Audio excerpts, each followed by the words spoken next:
Talk about indecisive. 2K Games haven't yet released their first-person 1950s take on XCOM, a game we're assured is still in development somewhere, and they're already readying another completely different reboot of the well-loved XCOM brand, due to come out this year. Still, what do you expect from a series that can't even settle on whether its name is hyphenated or not? What is that, a dot? XCOM Enemy Unknown, out this October, is much closer in style and genre to the original games of the series, and it's being put together by strategy specialists Firaxis. If you played Civilization Revolution, the Xbox 360's brilliantly streamlined take on Sid Meier's classic strategy game, you'll know that you won't find a safer pair of hands outside of a specialist Ming Vase removals company. If you're not familiar with the original series, here's a quick rundown of why UFO Enemy Unknown, or XCOM UFO Defense if you're a colonial, was so well loved. Number 1, it was terrifying. Hidden movement might just sound like something lurking in the U-bend, but for XCOM players those two words meant that somewhere in the inky blackness, nefarious extraterrestrials were scuttling about and lining up their attacks. Number 2, it was personal.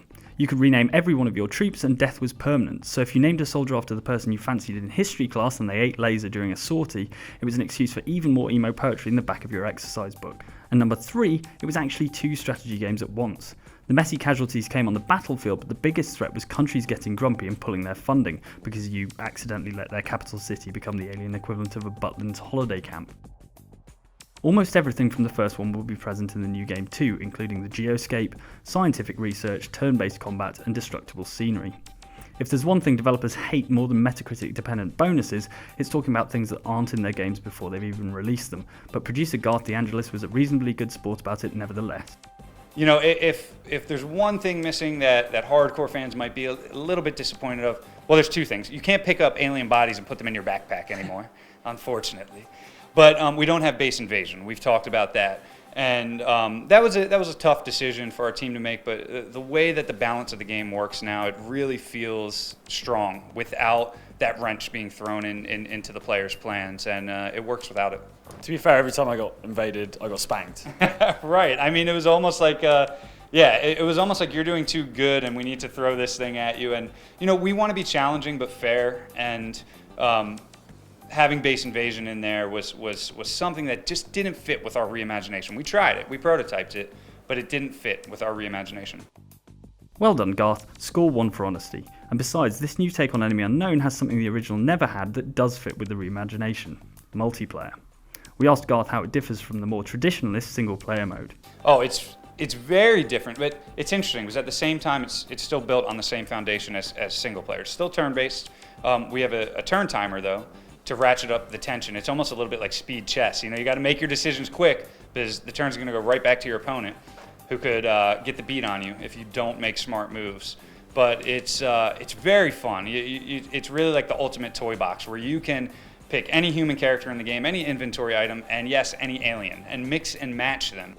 Psionic troops, like Civilization creator Sid Meier here, will give you limited control over aliens during the single-player mode, but simply getting the chance to command a squad full of sectoids and chrysalids should be reason enough to venture onto Xbox Live.